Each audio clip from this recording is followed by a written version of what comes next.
Crisis in Syria. The Trump administration announcing plans to remove all remaining U.S. troops from inside that country. As Turkish forces lay siege to our Kurdish allies, hundreds reportedly dead, and the new fears of an ISIS resurgence as hundreds of prisoners reportedly escape. We are live in the region this morning. Impeachment showdown. A key witness set to visit Capitol Hill this week. The ambassador who texted no quid pro quo, now expected to say that message came straight from the president. And former Vice President Joe Biden's son, Hunter Biden, stepping down from his Chinese board position. This as he sits down for an ABC News exclusive interview where no questions are off limits. Desperate search for a missing worker after that deadly Hard Rock hotel collapse. 2 people killed, more than 24 injured. Now the search for answers. What went wrong at that construction site? Anger rising. Protests overnight after a woman is killed in her home by a police officer, her family says, while playing video games with her nephew. The shot fired through her window. The incident caught on body camera under investigation this morning. Record-breaking Biles. Simone Biles is the greatest of all time, the most decorated gymnast in world championship history, defying gravity one twist at a time. And the Saints come marching in with another win. Did the Pope help this time?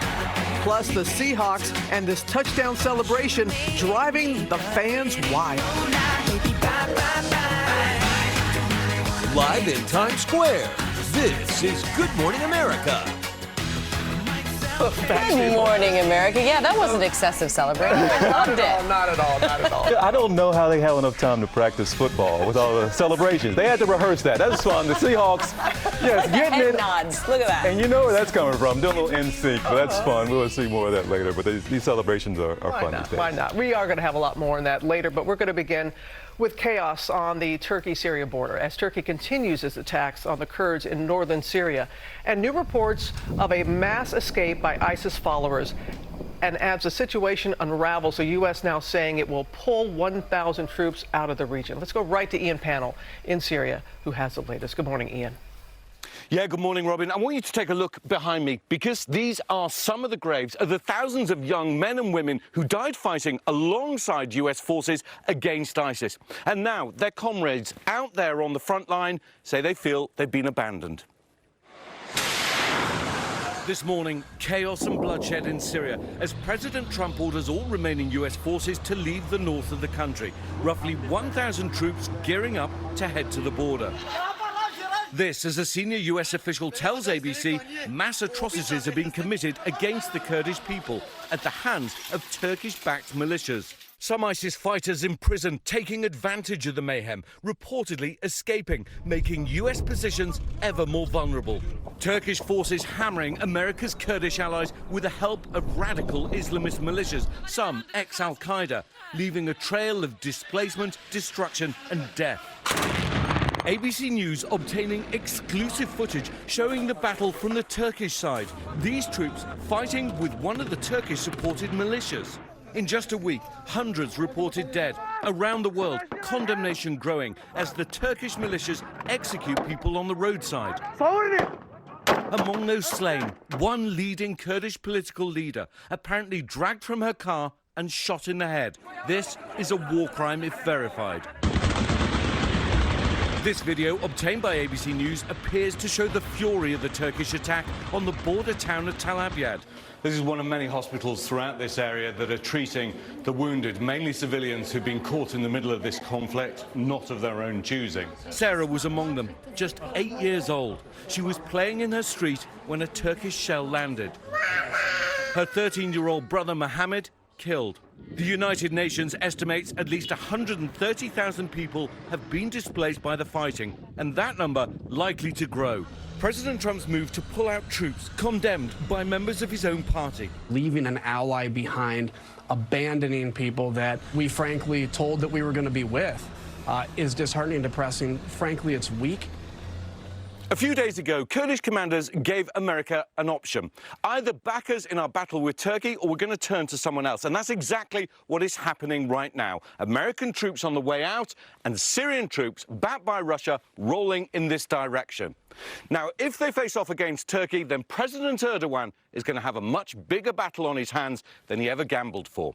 Robin? Escalating. All right, Ian, thank you. Amy? All right, Robin, Secretary of Defense Mark Esper making it official on Sunday. The U.S. plans to pull all 1,000 of its troops out of northern Syria. Let's bring in Chief Global Affairs Correspondent Martha Raddatz now. And Martha, we just saw the situation on the ground already dire. What happens when these remaining U.S. troops leave the area? Amy, the ramifications are enormous. You could have full-on war there with thousands more ISIS fighters and their families escaping during the chaos and eventually re-emerging. And you are certain to have more of those horrific scenes that Ian just showed us, mass atrocities, executions. There are many special operations forces who see this as shameful to abandon the Kurds who helped the U.S. fight ISIS, losing thousands of their soldiers in the process. Those Kurdish allies now making a deal, as Ian said, with the Syrian regime, which is an enemy of the U.S. and backed by Russia. The leader of those forces writing today that if we have to choose between compromise and genocide, we will choose our people. This is a major shift and means the U.S. is ceding any influence there to Russia, Iran, and the Assad regime. As for our own forces there, a U.S. official says the president has given them 30 days to get out of northern Syria, but their positions are becoming more and more vulnerable, and they are consolidating to get out as soon as possible.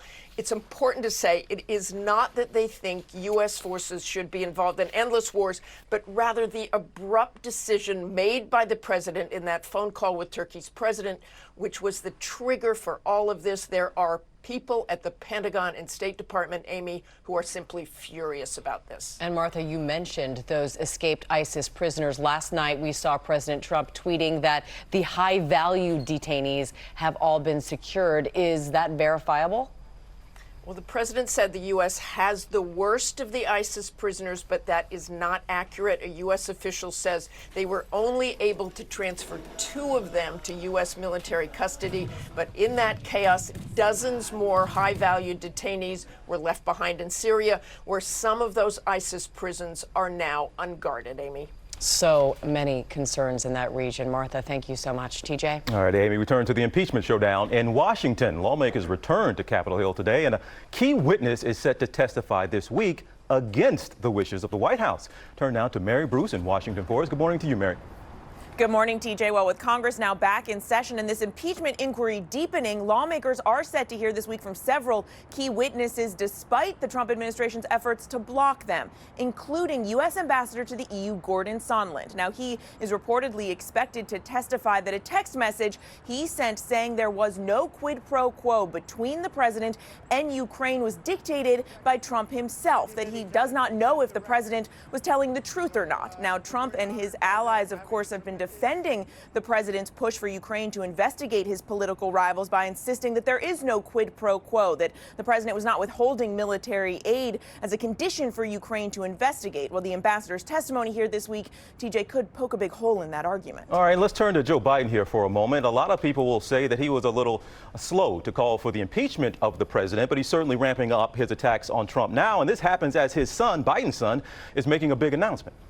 Yeah, TJ, the president has been relentlessly attacking the former vice president, and now it seems Joe Biden is trying to lay down some ethical markers. He announced over the weekend that if elected, he says no one in his family will do business with foreign companies or governments, and he says they will not be sitting in on cabinet meetings either. That, of course, is a not-so-subtle jab at President Trump and his children. And all of this, though, of course, comes as the president's son, the former vice president's son, Hunter Biden, has announced that he is stepping down from the board of a Chinese-backed firm. Of course, Hunter Biden's work in China and Ukraine has been a top attack line for President Trump against Joe Biden, even though there has been no evidence of wrongdoing by Hunter Biden. TJ. All right, Mary Bruce for us in Washington. Thank you so much. And speaking of Hunter Biden, you recently spent some time with him. That's right, Robin. I spent the entire Saturday with Hunter Biden, the son of 2020 presidential candidate and former VP Joe Biden.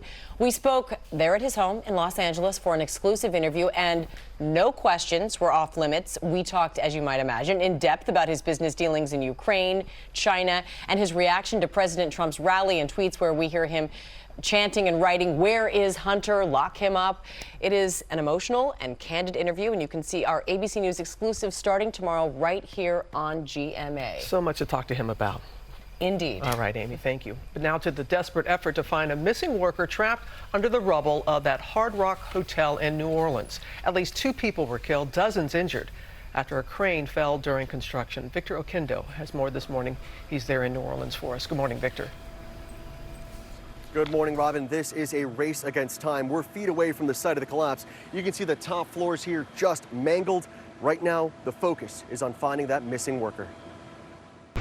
Oh my God. This was the moment the new Hard Rock Hotel and a crane came crashing down in New Orleans, killing 2 people, injuring 30 more. Reported to be a building collapse at the Hard Rock Cafe.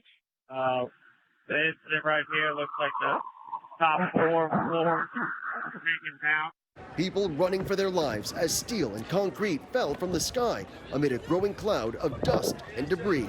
Look at those guys running. Yeah. Oh, dear God. Watch the people riding this trolley, narrowly escaping. More than 100 construction workers on site at the time of the collapse Saturday morning. 1 worker still unaccounted for. Search and rescue continues to remain our top priority at this time. This drone video shows the extensive destruction from above. Several of the top floors of the structure reduced to rubble. Crews working round-the-clock Sunday, stabilizing the building before rescue teams could safely search for the missing worker. New Orleans mayor vowing to determine the cause of this deadly collapse. After search and rescue, it will then shift into a full investigation mode, and we will be relentless in those efforts moving forward. The challenge for search and rescue teams has been the structure's instability. They brought in all kinds of equipment to help, including that big black crane right there. They've flown in engineers as well. They are still in rescue mode here. Amy? And we certainly are thinking of all of them. Thank you, Victor. Well, now to the outrage and the search for answers after a white police officer shot and killed a black woman in her own home through her bedroom window. ABC's Marcus Moore has the story. Atiana Jefferson! Atiana Jefferson! Overnight, protesters flooding the streets. No justice! No peace! We're tired of this injustice. Anger rising following the shooting death of 28-year-old Atiana Jefferson, killed in her home by a Fort Worth police officer. I'm calling about my neighbor. The incident sparked by a phone call made by a concerned neighbor. In the newly released audio, Tatiana's neighbor tells police he noticed her front door was open around 2:24 in the morning and called a police non-emergency line to ask for a welfare check. I haven't seen anybody moving around. It's not normal for them to have both of the doors open this time of night. The neighbor unsure of whether Tatiana was home at the time. You know if anyone is inside? No, I'm not sure. Both of the cars are there. The dispatcher immediately sent officers to her home. This body cam video shows the moment the encounter turns deadly. The responding officer is not heard identifying himself as he approaches Jefferson's bedroom window and begins shouting commands. Put your hands up, show me your hands. Within moments, he fires one deadly shot through the window. This is less than a second. I had an expert slow it down. It was 0.6 seconds between the command and the shot. There was no time for them to perceive a threat from a weapon. There was no time for her to respond. It was reckless, deadly behavior. According to her family, Tatiana was playing video games with her nephew when that shot was fired. Now the neighbor who made that welfare call is speaking out. When I made that non-emergency call, I didn't say it was a burglary. I didn't say people are fighting across the street. I didn't say there's a drug. I didn't say anything that would make them think they needed to have a gun. All they needed to do was knock on the door and ring the doorbell. The case now igniting a public outcry. What the officer observed and why he did not announce police will be addressed as the investigation continues. And the officer who fired that shot is expected to speak with investigators about the shooting later today. And family members say Jefferson was a pre-med graduate from Xavier University in Louisiana, and she had returned home to take care of her sick mother. Robin. Beyond tragic. Marcus, thank you. Now to Simone Biles, and any doubt that she is the greatest gymnast of all time, well, that was put to rest. Biles is now the winner of more medals at the World Championships than anyone ever. Adrian Bankert is here with that. Good morning, Adrian. Yes, let's have some good news, right? Let's talk about it. Simone Biles now being called unbeatable by some. She's known for her fierce focus, addictive energy, twists and flips few others, if any, can pull off. With an unrivaled medal count, many say that she's now the greatest of all time. She could barely catch her breath. Simone Biles, now the most decorated gymnast, male or female, in World Championship history. Standing just 4 feet 8 inches tall, Biles is a formidable giant in the world of sports. With her parents cheering her on, the superstar delivered this history-making performance in Germany on Sunday. Her mom overcome with emotion. Oh, tears. The U.S. superstar broke the previous record of 23 medals with this epic performance on the balance beam. Then she added another gold to her collection with this gravity-defying floor exercise routine, bursting onto the mat with one of her signature moves, the Biles 2. There we go. 3 twists, 2 flips. It's ranked among the most difficult in the sport. And she does it easy. In all, the 22-year-old stormed her way to 5 gold medals at these championships, including her 5th all-around title. Now the winningest gymnast of her generation is officially the best ever. Impressed with what I've been able to do, especially after all of these days of competition. Just keep the dice rolling, basically, and it's insane. It is insane and wonderful. Simone is now getting ready for the 2020 Tokyo Olympics. Which she will not be beating Mary. I mean, can we just, it's like saying Tom Brady in the Super Bowl, right? It's just, oh, okay, she won again. It's about like that. Yeah. And you know who won again? Oh, yes. The Saints. Look at that smile. Look at that smile. They won another victory. Oh, you walked right into that. Oh, yes. Defeating Jacksonville on Sunday. But it turns out they may have gotten some help this time. The Pope, yes, the Pope. That's fitting. Look at this tweet from Pope Francis hours before kickoff. Today we give thanks to the Lord for our new saints. And you notice that hashtag when you use saints. Did you that call logo. him? Did you put in a phone call to the big guy? No divine intervention. But the response to the Pope's tweet, priceless. And it may be unprecedented, too. It worked. It did. We'll take Prayers are answered, Robin. All the time. We are following a lot of other stories this morning, including the family of a young teen who was accidentally killed overseas by an American diplomat's wife. The parents traveling to the U.S., and they are now demanding answers. Also this morning, the serial stowaway, a woman known for sneaking onto planes without tickets, arrested again. We'll talk about that, but first let's go to Ginger. Ginger.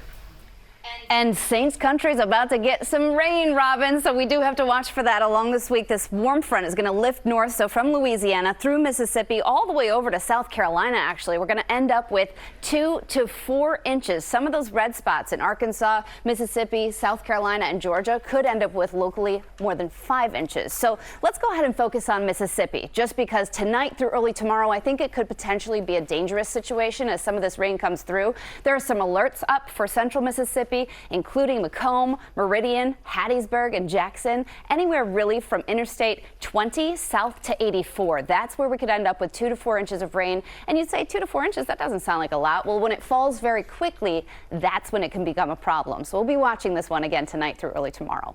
Let's go ahead and get to the select cities now, brought to you by CarMax. If there's going to be a sticker on your car, it has to mean something. That you got into college or crossed the finish line. Eventually. What? That you went someplace worth going. Or maybe you have opinions. But if it's on there, it has to mean something.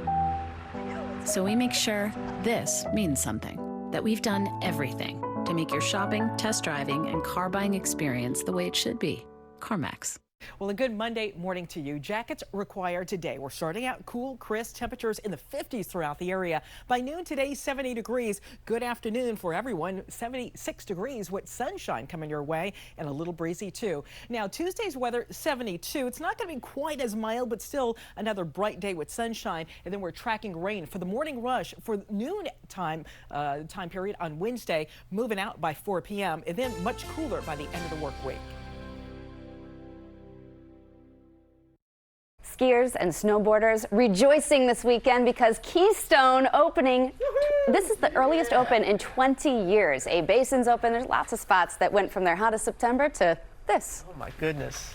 And the crowd goes mild hearing that, not wild. Winter is coming. All the faces in here are like, That's it. Hey, thanks for starting your new week with us. We'll be right back. We were lost in a vast desert, completely devoid of basset hounds. Then, it appeared.